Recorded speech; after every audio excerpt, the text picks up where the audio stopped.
Are you ready for a low impact art project that doesn't keep you committed all day? You can come in and out of it very quickly and lift your spirits and find something that's easy and enjoyable. And you don't need to be an artist to do this. Welcome to This New Slow Life. Newly retired city girl. I am building a pantry, creating a beautiful garden, and slowing down my life. And this art project is one of those things that just fits in perfectly. So let's show you what I'm up to. All right. These are playing cards. Now, I bought these in a curated junk store, and I did pay $1 each. I'm not doing that anymore because I came into some other really cool playing cards that are for free. But guess what I use these for?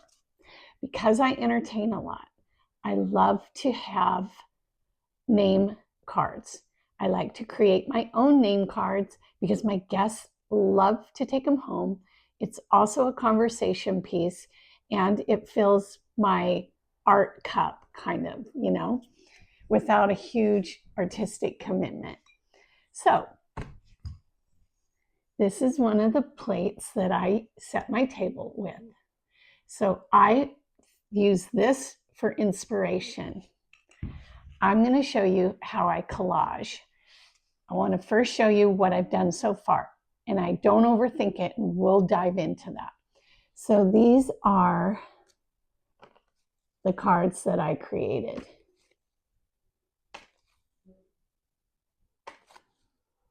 Okay, and you could leave it at that. Just, I have a deck of cards that I've created beautiful collages on. Great. I think that's one use for them. Okay, but here's what I do. When I set the table, I'll take a cute paper clip and their name. Some people like to take them home, some don't. Fine with me. So I created this collection to go with this plate. Okay. Here's another set of my china. And I use china all the time. I'll do it in my garden. I use it all the time. Here's my next one. Inspiration. Just easy, easy, easy. My daughter loves words, so she encouraged me to put a little phrase or word. So I think that's kind of one of the things I'm going to do. Okay, look at the other side of these. On the table, they are going to be so beautiful. Look at these, right? Like, cool, cool. So this will face the people in the table, and this will face the diner. And these guys match this.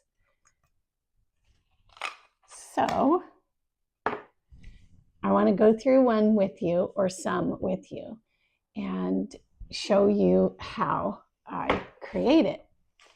First of all, you got to get your inspiration.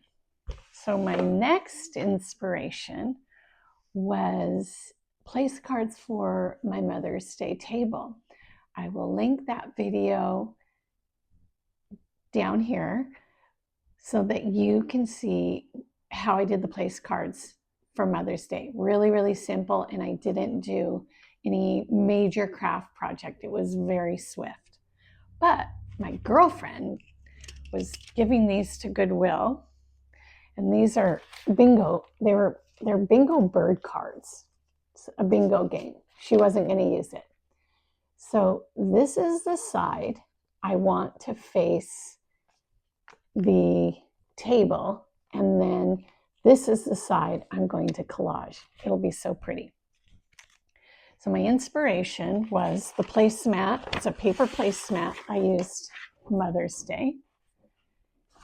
And the napkin ring I used at Mother's Day. So we've kind of got a gardeny vibe going on. So I looked in my collage bin. I found this ribbon. And then what I do is I go through books, magazines, papers, and I just collect a whole pile.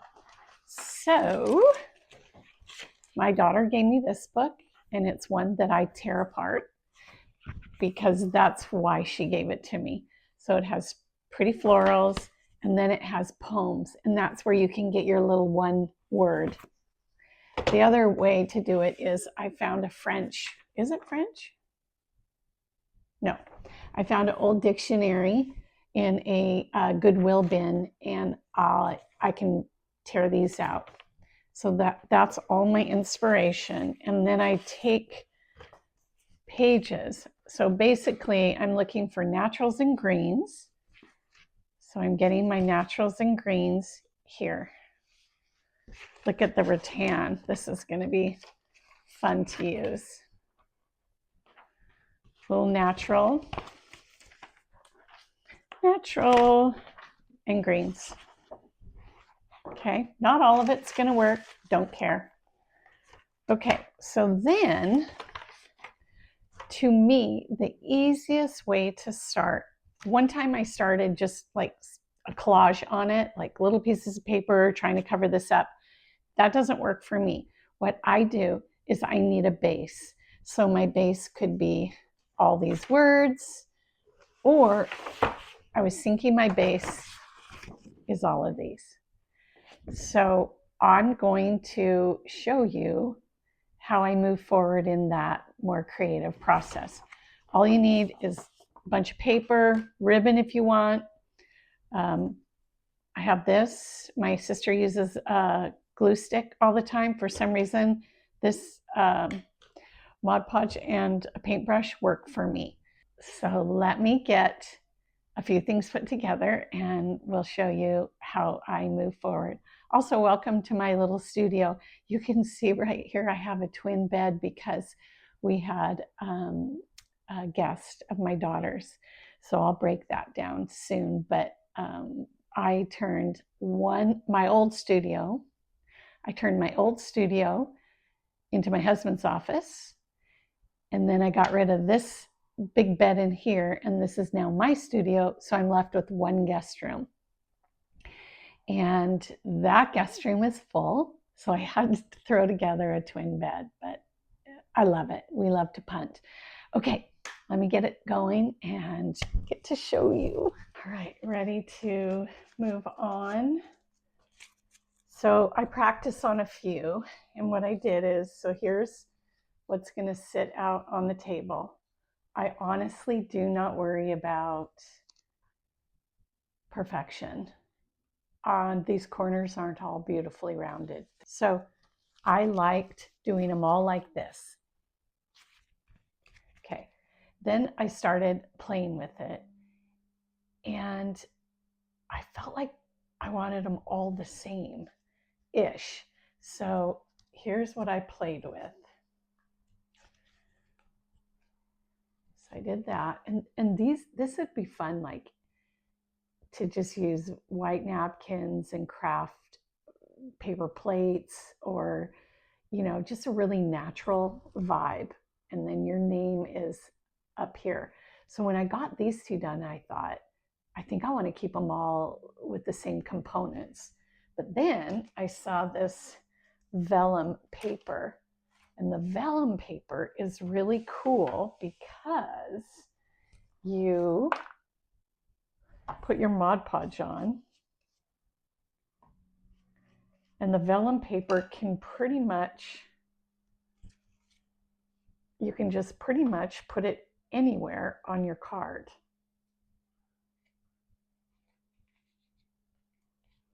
And it just, I don't know, it's just another, probably can't even tell, just another element. So I'm going to put a piece of vellum on this. All I do is grab my paper, tear a piece off, don't care what size it is, really, I don't.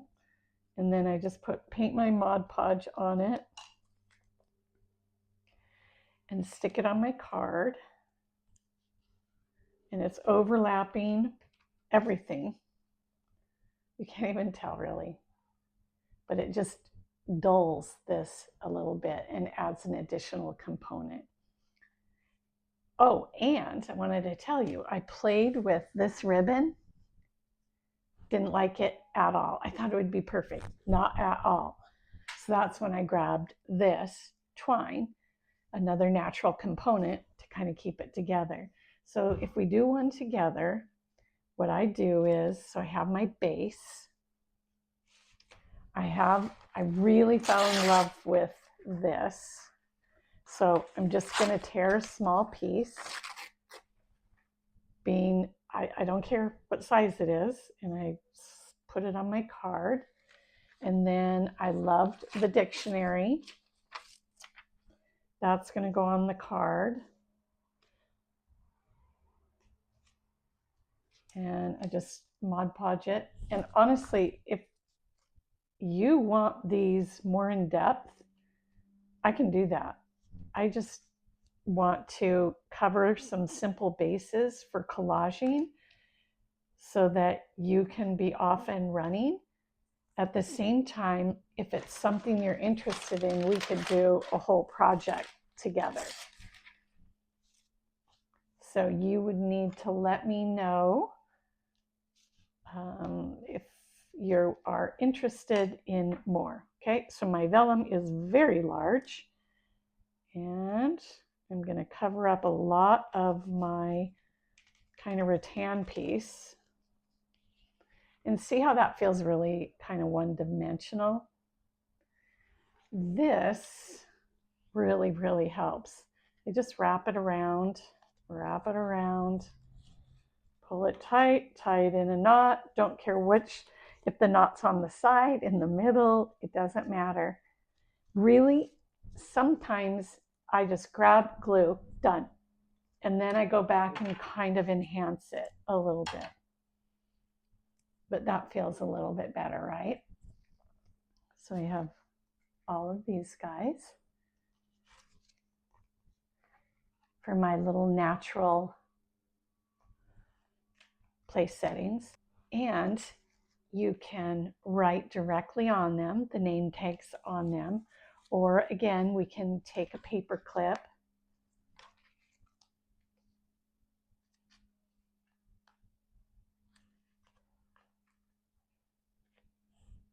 and add somebody's name.